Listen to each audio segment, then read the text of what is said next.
উফ, বাপ রে বাপ, কি গরম পড়েছে রে বাবা। সূর্য এই সবে উঠলো, তার মধ্যেই চামড়া একেবারে পুড়ে ছাই হয়ে গেল গো। যাই, পুকুরে একটা ডুব দিয়ে আসি। হ্যাঁ, তাই যাও, তবে একটু তাড়াতাড়ি এসো। আমি কিন্তু তোমার জন্য ভাত বেড়ে বসে থাকতে পারবো না। হ্যাঁ,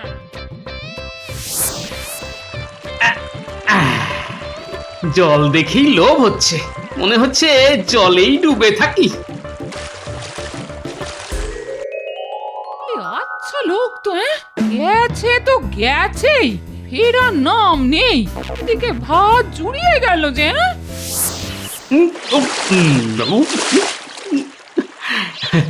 মনে হচ্ছে ডুবেই থাকি, আর উঠবো না। জলে ডুব দিয়ে কতক্ষণ থাকবে? দেখাচ্ছি মজা। হ্যাঁ, আচ্ছা আচ্ছা, আমাকে দেখেই জলে আবার ডুব না? দেখি দেখি লোকটা কতক্ষণ ডুবে থাকে, উঠতে তো হবে নাকি? এই এই আর একবার যদি ডুব দাও তো এই তোমার মাথায় ভাঙবো। সাধ করে কি বসে আছে গিন্নি? আহা, কি শান্তি। নাকে শিকনি নিয়ে হ্যাঁচো হ্যাঁচো করলে কিন্তু আমায় দেখো না, আমি বাবু তোমার সেবা করতে পারবো না। আরে না রে বাবা, কিছুই হবে না। আহা, শরীরটা একেবারে জুড়িয়ে গেল গো। আহ, কি শান্তি।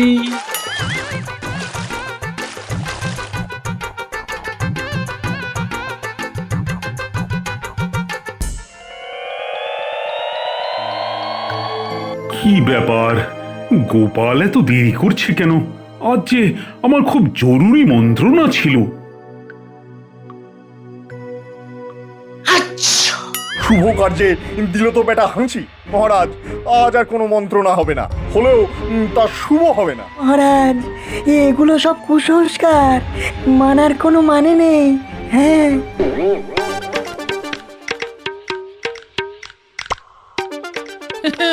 মুখেই মারিতং জগতং। আমার কিছু হবে না। কিবির কিবির, এখন নাক ভর্তি সর্দি নিয়ে সারাদিন হ্যাঁচো আর হ্যাঁচো। মরণ হচ্ছে আমার। ঘরের কাজ ফেলে এখন সর্দি সামলাও। এমনিতেই মানুষটার বয়স হয়ে গেছে, কঠিন অসুখ না বাঁধিয়ে বসে। হ্যাঁ, বিছানায় একবার পড়ে গেলে কে সেবা করবে? আমি পারবো না বাবা, সেবা করতে পারবো না। কিন্তু যদি ভালো মন্দ কিছু হয়ে যায়, ইস, কি আজে বাজে কথা ভাবছি। মানুষটা এত বোকা যে জলে ডুবে থাকার কি বিপদ তা জানেই না। কপাল কপাল, সবই আমার কপাল। বোকা লোকের সঙ্গে ঘর করার যে কি মরণ, সে শুধু আমি জানি।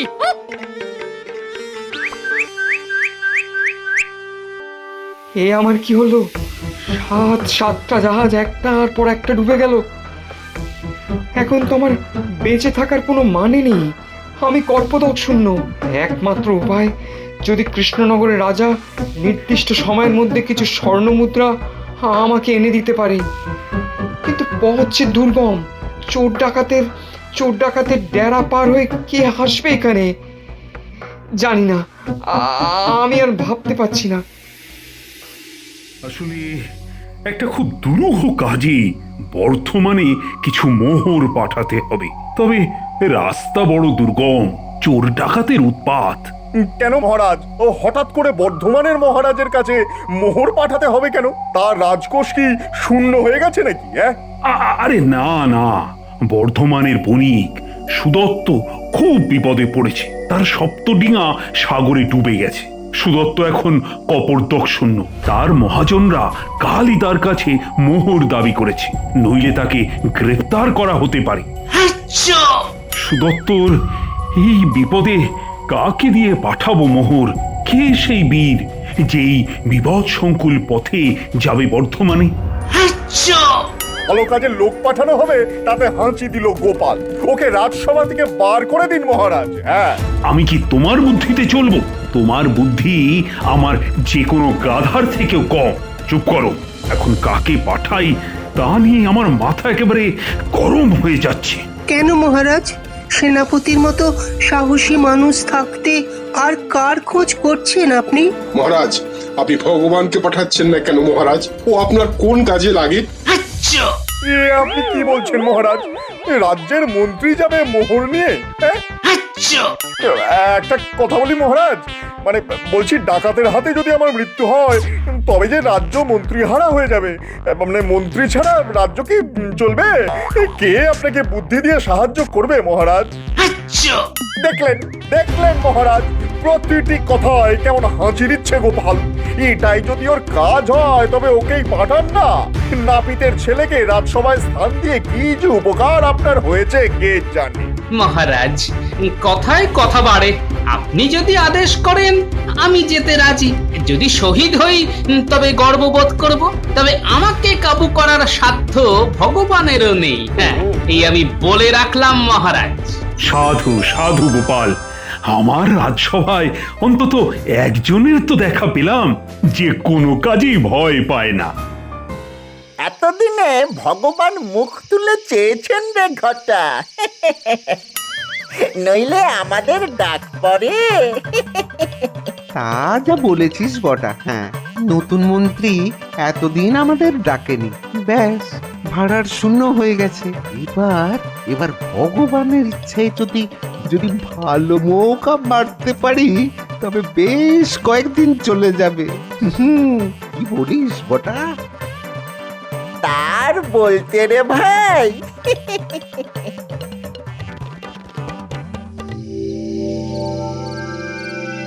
বুঝলে গিন্নি, সবাই আমাকে বোকা বলে মনে করে, কিন্তু রাজা মশাই এমন একটা কাজ দিয়েছেন যেখানে বুদ্ধি আর সাহস দুটোই লাগে। কি কাজ গো? তা এখন বলা যাবে না গিন্নি, আগে ফিরে আসি তারপর বলবো। বাবা, আজ সকালে না হয় একটু বেশি কথা শুনিয়েছি। তা কি তোমার ভালোর জন্যই তো নাকি? সেই রাগ এখনো পুষে রেখেছো? আর কিছু বলবো না বাবা, যাও। আরে না না, তা হতে যাবে কেন? কি মুশকিল? তাহলে বলো কোথায় যাচ্ছ? হ্যাঁ, কি মুশকিল? আরে বাবা, বলা গেলে কি আর বলতাম না? বলবে না তো? ঠিক আছে, আমি কালী ভাইয়ের কাছে চলে যাচ্ছি। হ্যাঁ, আচ্ছা আচ্ছা আচ্ছা, বলছি শোনো। শোন, এবারের কাজ কিন্তু বেশ কঠিন। উতরে দিলে বকরা দুজনেই পাবি, তবে কাজটা একজনের। মনে হচ্ছে বটাকে দিয়েই কাজটা হবে। ওর চেহারাটা বেশ নরম নরম, তবে ছদ্মবেশ নিতে হবে। দাঁড়ি গোপ লাগিয়ে বণিক সাজতে হবে। ঘরের ওদিকে দেখ, বণিকের পোশাক রাখা আছে, বটার গায়ে হয়ে যাবে। সে তো না হয় হলো, কিন্তু কাজটা কি সেটা তো আগে বলবেন। বলছি আগে কাছে আয়, কানে কানে বলি। খুব গোপনে করতে হবে কিন্তু, বুঝলি?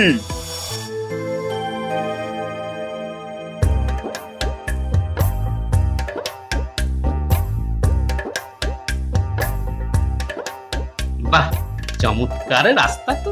কে বলেছে এই রাস্তায় এত চোর ডাকাত আছে? সঙ্গে চিড়ে আর চিনি আছে। রাস্তায় কলা গাছ চোখে পড়ে গেলে কলা পেড়ে নেব। হ্যাঁ, আচ্ছা, আমায় বিপদে ফেলার এই সুযোগ কি ভগবান নেবে না? নিশ্চয়ই নেবে। ঠিক আছে, একটু সাবধানে থাকতে হবে।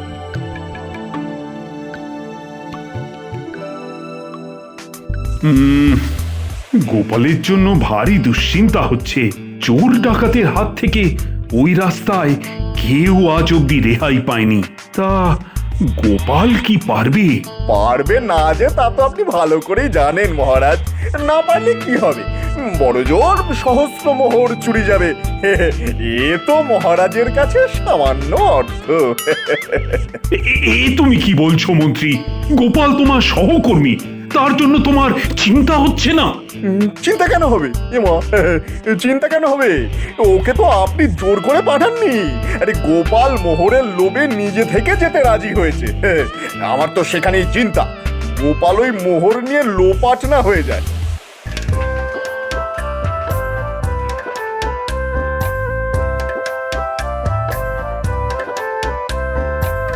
আচ্ছা, বেটা ভগবান তাহলে নিজেই ডাকাত লাগিয়েছে।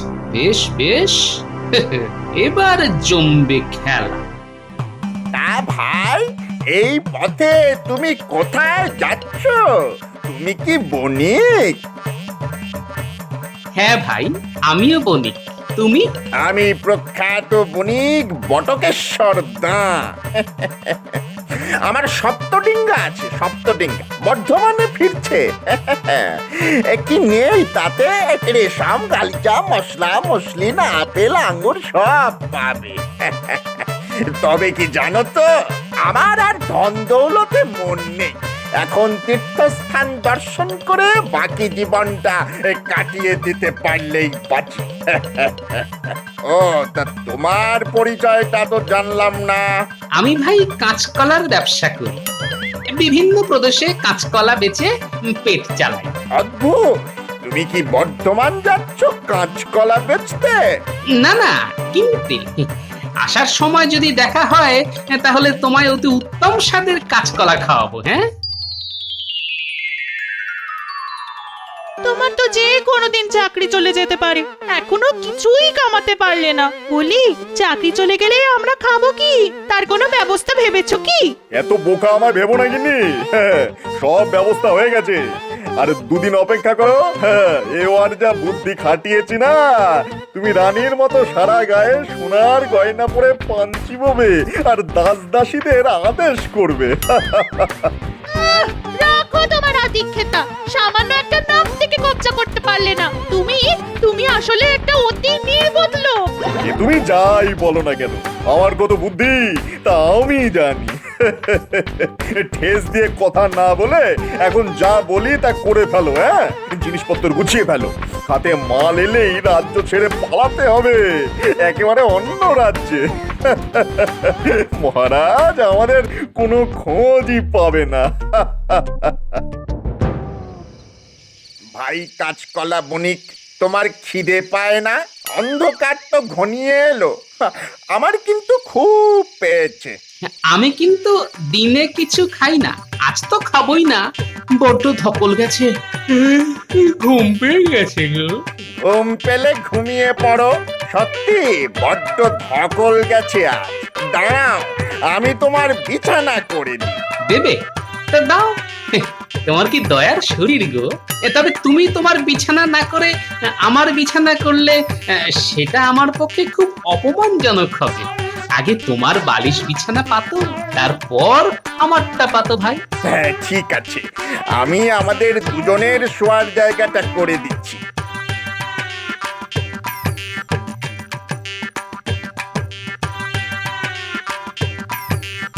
শোনো, তুমি ঘুমিয়ে পড়ো, আমি ওই পুকুর থেকে চিড়ে ধুয়ে আনি। পেট একেবারে চুই চুই করছে।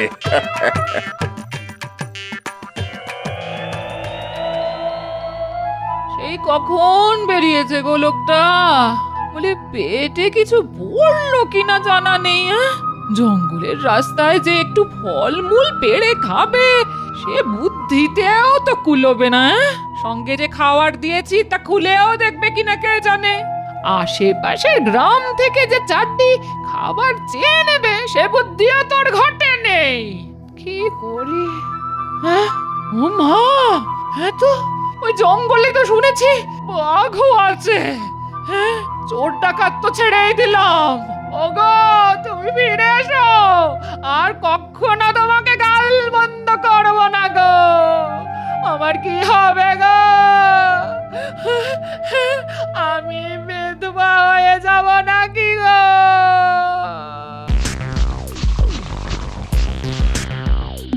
কি আশ্চর্য, নেই কোথাও তো নেই। তাহলে গেল কোথায়? ভোজবাজির মতো উবে গেল নাকি? লোকটাকে জাদুকর, দেখি কোনো গাছের ডালে ঝুলিয়ে রেখেছে কিনা।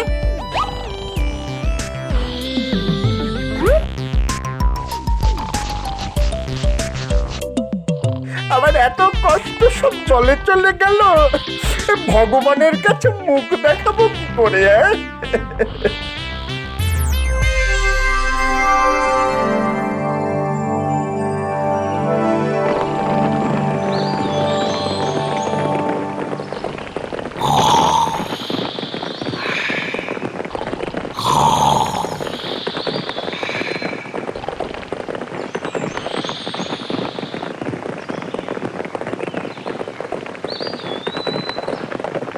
মহাশয়দের দেখে অভিজাত বণিকের দল মনে হচ্ছে। শুনুন, আমি মহারাজ কৃষ্ণচন্দ্রের সভাসদ। বিশেষ কাজে যাচ্ছিলাম বর্ধমানে বণিক সুদত্তের বাসগৃহে। এই দেখুন, আমার কাছে মহারাজের মোহর আছে। এই দুঃসাহসিক কাজে আমরা যদি আপনার কোনো কাজে লাগতে পারি তাহলে নিজেদের ধন্য মনে করব। তাহলে শীঘ্রই এই চোরটাকে আপনারা বেঁধে নিয়ে যান বর্ধমানের রাজার কাছে।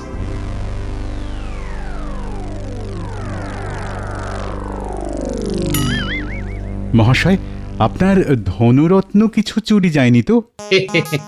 আমার কাছ থেকে চুরি করা ভগবানেরও অসাধ্য। ভাই গোপাল, তুমি কি জাদুকর? এত ধনরত্ন তুমি কোথায় লুকিয়ে রাখলে ভাই? না পেয়ে আমার খুব জানতে ইচ্ছে করছে। ওরে, তোর মতো নিপাট গর্ধব চোর হলে তাই হয়। আমি কিন্তু সহস্র মোহর তোর কাছেই রেখেছি।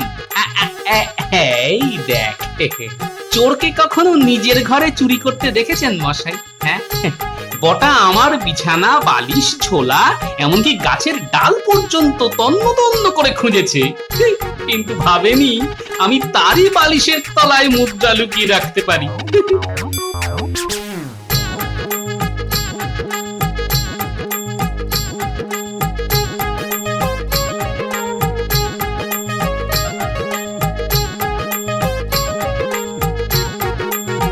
আপনার মতো বুদ্ধিমান সভাসদ পাওয়া মহারাজ কৃষ্ণচন্দ্রের সৌভাগ্য। তাকে আমার সশ্রদ্ধ প্রণাম জানাবেন। আপনি সত্যি বুদ্ধির জাদুকরই বটে। এই চোরটাকে আগে ধরে নিয়ে যান, সত্তর কারাগারে নিক্ষেপ করুন। আপনাদের অশেষ ধন্যবাদ। যাত্রা শুভ হোক। আমি চললাম আমার কাজে।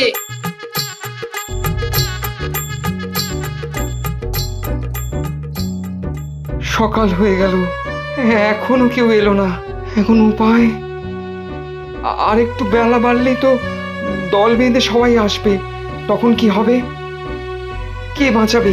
না, ঈশ্বর আমার উপরে যে কোনো কারণেই হোক কুপিত হয়েছেন।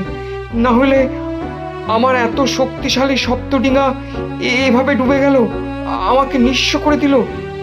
কাল থেকে আমার স্থান হবে কারাগারে।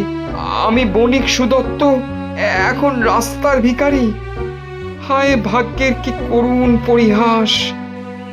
দেখো, সুদত্ত মস্ত বণিক, কত নৌ অভিযানের নায়ক, এই রাজ্যের সৌভাগ্যের প্রতীক। তাকে কি আরেকটু সময় দেওয়া যায় না?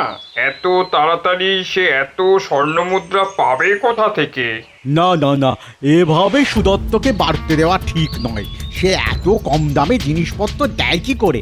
আমার সুগন্ধি তেলের ব্যবসা তো ওর জন্য তুলে দিতে হলো। না না না, তোমরা ওকে এভাবে সময় দেবার জন্য আমাকে অনুরোধ করো না।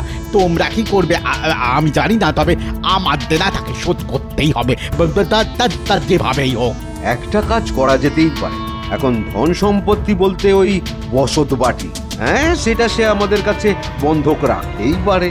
যখন ও দেনা মিটিয়ে দেবে তখন ওই সুদে আসলে হিসেব নিকেশ করে যা হোক একটা মীমাংসায় আসা যেতে পারে। তোমার লোক কিছুতেই মিটবে না।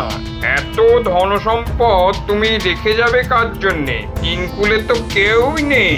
টাকা একটা নেশা ভায়া, টাকা একটা নেশা। টাকা ছাড়া আমি আর কিছুই ভাবতে পারি না, বুঝেছো?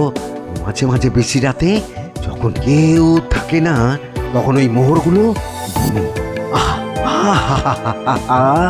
তার যে কি আনন্দ তা তোমাদের আমি বোঝাতে পারবো না, বুঝেছো?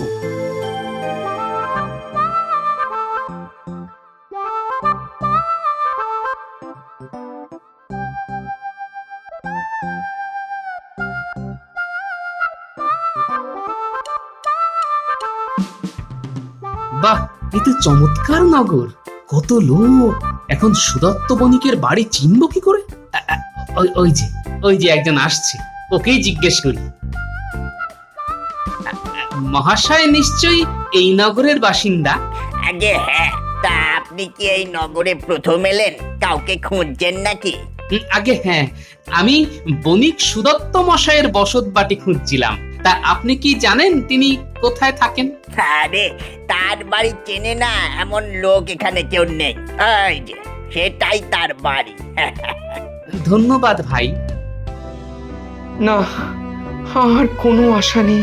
রাজা কৃষ্ণচন্দ্রের কাছ থেকে যার সাহায্য আসার কথা ছিল সে তো এলো না। তাকে হয়তো ডাকাত মেরেই ফেলেছে। প্রভু, ওই কৃষ্ণনগরের রাজার কাছ থেকে একজন আপনার সঙ্গে দেখা করতে এসেছে। এসেছে এসেছে তাকে তাকে ওপরে নিয়ে এসো। ভগবান মুখ তুলে চেয়েছেন। ভগবান নয়, রাজা কৃষ্ণচন্দ্রের দাসানুদাস আমি শ্রী গোপাল ভাঁড়। এই নিন আপনার সহস্র মোহর।